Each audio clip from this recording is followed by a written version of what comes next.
Bom, senhores, então, continuando a aula, a gente vai para uma parte que é a descoberta, da tomografia computadorizada, onde a gente vai ver que essa descoberta e a engenharia por trás dela levou a um grande desenvolvimento da radioterapia. A tomografia, ela precede o tratamento 3D que nós vamos ver a posteriori. A gente vai ver que a tomografia computadorizada ela é uma modalidade de imagem que serve para descrever volumetricamente a anatomia do paciente em questão. E essa descrição dessa anatomia em 3 dimensões levou a grande desenvolvimento em quase todas as áreas da medicina. Tanto que os descobridores e os responsáveis pela engenharia da tomografia computadorizada foram laureados com o Prêmio Nobel de Medicina e não de Física. Então, foi uma descoberta que trouxe um novo significado para a medicina, mas que tem uma grande importância na radioterapia, porque ela fez uma mudança de era. Qual foi essa mudança de era? A era dos tratamentos 2D, que nós vimos anteriormente, que nós tínhamos uma imagem de DRR, e aí a gente inseria as proteções conforme aquela visualização. Quando a gente chega no 3D, a gente vê que não é bem aquela proteção, especificamente como foi descrito, mas que poderia ser algo similar. Com a tomografia também vem a descrição exata do paciente, um tratamento estilizado, e também vem a possibilidade do chamado delineamento, que para alguns é segmentação, para outros é delineamento, mas basicamente constitui-se da tarefa de desenhar a lesão, para você saber a exata localização, e aí você pode localizar essa localização, esse ponto, para onde o paciente é deslocado pelo centro de massa da lesão, fica exatamente no centro. E também tem a possibilidade de delinear os órgãos adjacentes radiosensíveis que estão ao redor da lesão, do tumor. Então, você vai quantificar não só a quantidade de dose que está chegando e a sua distribuição, como você vai poder também quantificar a dose em um determinado volume que está chegando no tecido adjacente radiosensível. E isso é de grande importância para uma análise posterior, para o acompanhamento do paciente, para ver se ele desenvolveu algum efeito precoce ou algum efeito tardio devido a esse tratamento com radiação ionizante. Como a gente sabe, como a gente tem um feixe de alta energia, então a tendência é que essa radiação se espalhe e chegue nesses órgãos adjacentes radiosensíveis. Fora que, dependendo da angulação, você vai irradiar tanto o tumor quanto aquele órgão adjacente radiosensível. E isso, em algumas angulações, é inevitável. Ok? Mas o importante é que, apesar de você irradiar esse tecido adjacente radiosensível, que você possa perceber que se você pegar, se você extrapolar essa dose de tolerância, você pode estar induzindo o paciente a um efeito precoce ou tardio que é irreversível. E isso não é o propósito da medicina, especificamente do tratamento de radioterapia. Então a gente vai ver o estudo da tomografia computadorizada, a física por trás e todas as gerações que nos levaram aos tomógrafos que nós temos hoje. Começando pelos laureados do Prêmio Nobel, que é o Hounsfield e Conrad, que receberam o Prêmio Nobel de Medicina em 1979 pelo desenvolvimento, né, da primeira tomografia computadorizada. Certo? Como a gente tem até hoje a chamada unidade Hounsfield, que é o chamado HU, em que é atribuído o valor menos 1000 ao ar, que é o menos denso, 0 para a água e mais 3000 para o osso mais denso, que provavelmente é o osso do dente. Ok? Então, os componentes necessários para a construção do tomógrafo já eram conhecidos 20 anos antes. Então, já tinha a matemática, já era conhecida muito antes, porque a matemática por trás é uma matemática complexa, advinda do cálculo diferencial integral chamada transformada de Radon. Mas para a construção do primeiro tomógrafo já se era conhecido 20 anos antes, né? Então, o tomógrafo é uma ferramenta diagnóstica inestimável e foi a invenção da radiologia diagnóstica mais importante nos últimos 50 anos. Os princípios básicos, que nós temos os princípios físicos, então o tomógrafo vai formar para a gente uma imagem planar composta de pixels, e aí com a fatia da tomografia, que pode ser selecionada como opção, a gente obtém o elemento de volume que é o voxel. Então, pixel se transforma em voxel.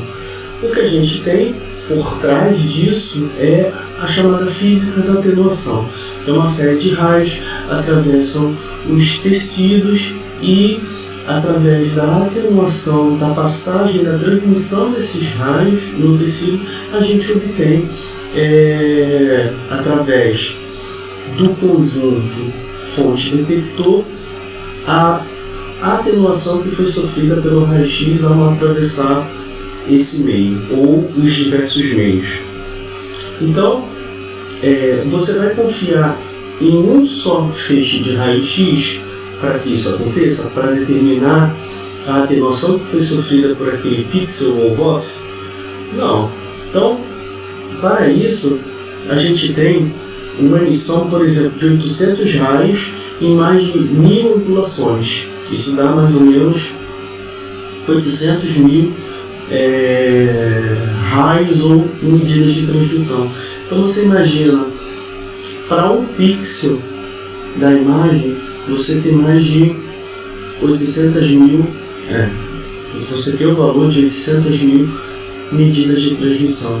Se a gente trabalha com valor médio e você tem um número grande de amostras, 800.000, então essa média vai truncar muito fortemente para um valor verdadeiro. Então, o grau de precisão é muito grande, porque o número de amostras é muito grande. Então, basicamente, nós temos que aqui está dado um raio-x, e como você pode reparar, esse raio-x ele atravessa diferentes densidades e com diferentes coeficientes de atenuação. E você pode reparar visualmente na imagem que cada um desses coeficientes de atenuação corresponde a um tom de cinza. Então, a tomografia está relacionada muito fortemente com a densidade no material. Esse material é um tecido da anatomia humana. Bom, então agora a gente vai para a parte das gerações da tomografia. Eu não vou ler o que acontece em cada geração, eu só vou enfatizar as partes mais importantes e vou colocar para vocês vídeos didáticos que são autoexplicativos. Às vezes um vídeo explica muito mais do que eu ficar falando aqui sobre todas as características, né, de todas as gerações. Então, como os raios-x, né, a aquisição da tomografia é um conjunto fonte-detector, na primeira geração a gente tem uma fonte e um detector, né? Fazia as medidas, angulava, fazia todas as medidas, então o tempo de aquisição era gigantesco, né? Então até tem aqui, após uma translação, né? O tubo e o detector giravam 1 grau e transladavam novamente para coletar as informações de uma direção diferente. Então você imagina, você faz vários raios e aí você angula 1 grau, faz todos os raios, angula mais 1 grau, faz todos os raios, angula mais 1 grau. Então isso era uma coisa muito rudimentar que levava muito tempo, né?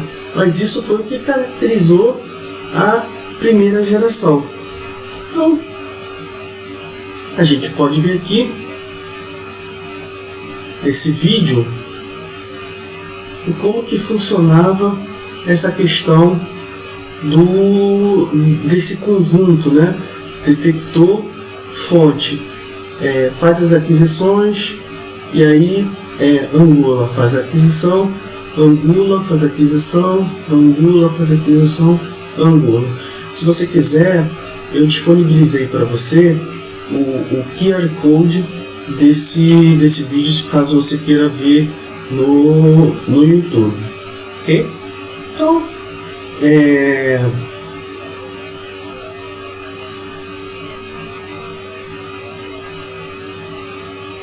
da primeira geração, então o que a gente tem de mais importante das características marcantes da primeira geração, a gente tem movimento fonte-detector, translação e rotação. Então translação é quando ele vai caminhando, né, para fazer todas, para cobrir o corpo inteiro, né, e translação e rotação. Rotação é quando ele rotaciona 1 grau e faz essas medidas tudo de novo, tá?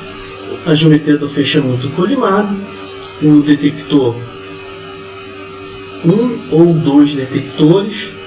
Quando você tem 2 detectores, você tem uma aquisição 2 vezes mais rápida, né? E o tempo de aquisição, é claro, é alto, de 5 minutos. Bom, na segunda geração, ela é caracterizada pelo aumento do número de detectores, tá? Então, após uma varredura, o tubo e o conjunto de detectores realizavam um movimento de rotação de 6 graus a cada giro. Você imagina, para você fazer o 360, você tinha que fazer um movimento 360 vezes na primeira geração, porque era de 1 em 1 grau. Quando você vai para a segunda geração e aumenta o número de detectores, essa rotação ela acontece de 6 em 6 graus. Então, para 360 eu tenho 60 rotações. Então, 6 vezes mais rápido, né? E aí eu até fala isso no final, né? Foi elaborado um arranjo composto por 30 detectores que eram capazes de coletar todas as projeções em torno de 20 segundos. Vamos lá para a nossa animação. Como você pode ver, é exatamente o que fala no texto, né? A geração 2 ela caracteriza pelo aumento do número de detectores, então essa velocidade de aquisição, né, ela aumenta e o tempo diminui, né? O tempo é muito importante porque o paciente ele tem que se manter parado, tem que se manter estático, porque senão pode dar algum chamado artefato de movimento. Você imagina, você queria analisar uma imagem que tem um artefato de movimento. Até vou mostrar para vocês no slide a posteriori o que significa esse artefato de movimento, tá? Bom, então, na segunda geração, as características translação e rotação continuam, mantém a característica translação e rotação, tá? Só que ao invés de ser de 1 em 1 grau, é de 6 em 6 graus. A geometria do feixe é divergente em formato de leque. Então, na primeira geração eu tenho o chamado pencil beam, que é aquele feixe em formato de lápis, muito fino, muito polimado, né? Na geração 2 eu tenho o chamado fan beam, que é esse feixe mais divergente, né? Detectores 30 unidades, tempo de aquisição 20 segundos, olha só, de 5 minutos para 20 segundos. Bom, na terceira geração começa a melhorar muito a qualidade de imagem e o tempo de aquisição.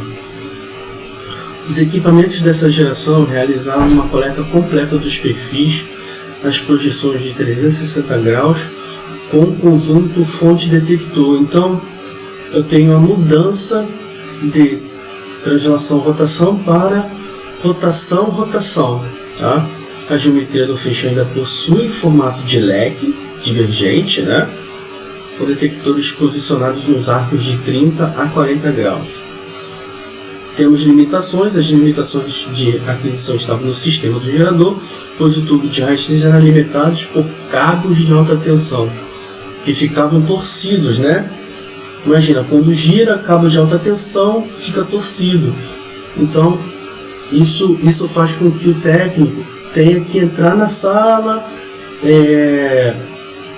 desfazer a torção dos cabos para fazer uma nova aquisição. Ok? Que ficavam torcidos ao final de cada gira, era necessário então rotacionar no sentido contrário para desenrolar os cabos. Vamos à nossa animação aqui.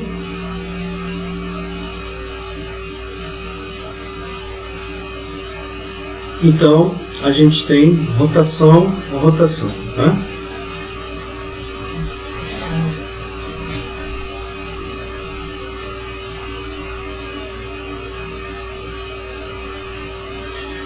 Bom, o fonte detector rotação, das características, geometria do feixe divergente, o detector no formato de arco de 30 a 40 graus, né? O tempo de aquisição menor que 1 segundo na média. As limitações eram o cabo de alta tensão, né? E a gente tinha muito dos artefatos do tipo anel, que era quando dava defeito em um detector, e isso era comum. Quando você realizava a rotação, esse detector defeituoso ele gerava uma informação falsa. Era como se ele não estivesse coletando nada, e isso acabava gerando o chamado artefato do tipo anel, relativo ao defeito desse detector, né? Esse artefato não corresponde à geometria real que está sendo proposta pelo tomógrafo. Então, uma informação de ruído. Aqui eu mostro para vocês a questão do artefato de movimento, né? Aqui do pulmão, né? E aqui na cabeça, né? Você vê que a imagem ela fica distorcida, né? Com essa questão do artefato de movimento. Então vamos para a quarta geração. A quarta geração ela também dá um pulo, né? Então o projeto de tomógrafo de quarta geração consistia de um conjunto de detector composto por um arco de 360 graus, tá? Contendo 4.000 unidades em média, que se mantinha estacionário. Tá? Então a gente volta na quarta geração, a gente volta para o estacionário. Então, um conjunto de detectores a 360 graus, estacionário, com a fonte se movimentando, tá? Enquanto o tubo de raio-x rotacional ao redor do paciente. Uma vantagem dos equipamentos dessa geração foi o fato de obter uma alta amostragem das projeções. Aquele negócio que eu tinha falado para vocês, de que quanto mais amostras eu tiver a respeito deste ponto, desse voxel, desse pixel, né, mais precisa vai ser a descrição anatômica do paciente. Ok? Isso minimizou os artefatos de descontinuidade. Era possível também calibrar, normalizar e equalizar o sinal de cada detector, que evitou os artefatos do tipo anel. Porém, cada detector é atingido por fótons provenientes de feixes muito largos, fan-beam, e isso produzia muita radiação espalhada. Outra desvantagem estava associada ao custo do equipamento desse tipo, pois era necessário 4.000 elementos de detector. Esses detectores são compostos de materiais que não são nada baratos, né? Então, agora a gente vai para o nosso vídeo didático a respeito da quarta geração. Como você pode ver, aí ilustrado a anatomia do paciente e fonte e os detectores estacionários, né? Não se moviam junto com a fonte. A fonte se movia, né, continuamente, então a gente tinha uma alta aquisição de raios que chegavam em um determinado detector. Como foi mostrado aí, a nossa quarta geração ela resolveu ou minimizou a questão dos artefatos, né? Bom, então na quarta geração a gente tem rotação de quem? Rotação da fonte. Quem fica estacionário são os detectores, né? Continuamos com o fan-beam, né? Os detectores formam um arco de 360 graus, composto por 4.000 unidades de detectores, e o tempo de aquisição menor que 1 segundo, né? O tomógrafo de quinta geração ele não tem tanta importância na radioterapia, né? Mas, como a gente está falando das gerações, eu não vou deixar ele de fora, né? Eles foram construídos entre 80 e 84 com a finalidade de aplicação de exames cardíacos. Os tomógrafos por feixes de elétrons, né, eram capazes de obter imagens do coração praticamente sem movimento, pois conseguiam adquirir imagens em 50 milissegundos, minimizando assim os artefatos de movimento inerentes às imagens cardíacas. Nesses equipamentos, a rotação da fonte era obtida por meio de campos magnéticos atingindo anéis de tungstênio, gerando raio-x. Os fótons de raio-x que atravessam o paciente eram capturados por detectores que estavam posicionados em oposição aos anéis de tungstênio, né? Então vamos lá no nosso vídeo, né, que vai ilustrar muito melhor o que foi falado, né? Então era uma tomografia feita por feixes de elétrons, né, que iam para os anéis alvo, né? E esses anéis alvo atravessavam ali o corpo, né? Provavelmente o tórax, porque essa geração foi usada mais para exames cardíacos, e aí a gente tinha a formação da imagem.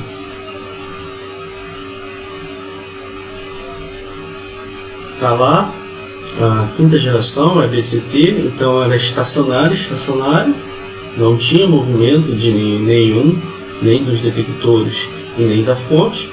A gente tem o feixe de elétrons em formato de leque.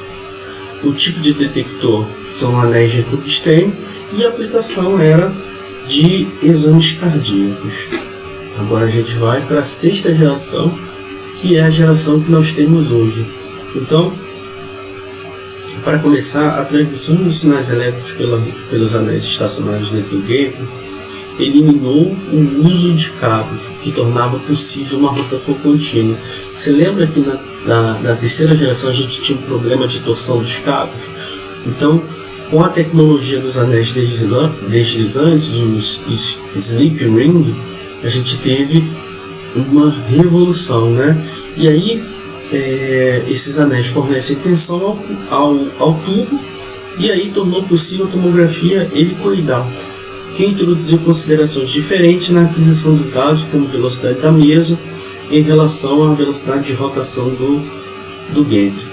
Pode-se dizer que a sexta geração é uma variação da terceira geração de equipamentos de tomografia, o que tornou a tomografia helicoidal ou espiral possível foi o desenvolvimento dessa nova tecnologia, os slip rings, que são os anéis deslizantes, o que eliminou o problema de torção dos cabos de alta tensão, né? Tal sistema permitiu o contato elétrico entre o gerador e o tubo de raio-x fosse feito por meio de escova que deslizavam num anel metálico. Então a gente tem essa tomografia helicoidal. Então o movimento da fonte detector, né? Tanto o detector quanto a fonte se movimentam em rotação. Então é rotação, rotação. A mesma coisa da terceira geração, sendo que agora a gente tem um movimento de mesa, daí o nome tomografia helicoidal, né? O tipo de feixe é o feixe cônico, né? Os detectores são dispostos em fileira única, o tempo de aquisição é menor do que o segundo, e a gente pode fazer essa aquisição, né? De uma vez só.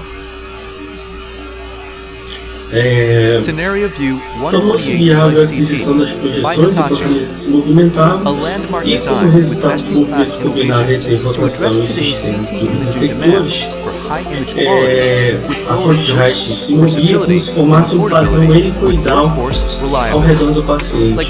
Outro conceito importante criado foi o pitch, que é um fator de passo da mesa, né? Se você faz lá, você pode fazer a tomografia com determinando essa velocidade com que a mesa entra ali dentro do gantry do tomógrafo. Tanto que existem aquisições de pitch reduzido, enfim, que são geralmente usadas para tomografias 4D, né? Tomografias 4D a gente teria que ter só uma aula para tomografias 4D. Então, é isso o que significa, né, a tomografia helicoidal que a gente tanto fala nos dias de hoje. A gente tem essa visualização em termos de movimento da mesa. Bom, então pessoal, a gente termina a nossa segunda parte da aula por aqui, com essa questão das gerações de tomógrafo que serão tão importantes para a descrição do tratamento 3D em radioterapia. Não se pode ir ao tratamento 3D em radioterapia sem entender profundamente, né, a aquisição tomográfica, né, a descrição do corpo humano em 3 dimensões. Tá legal? Então a gente se encontra na parte 3.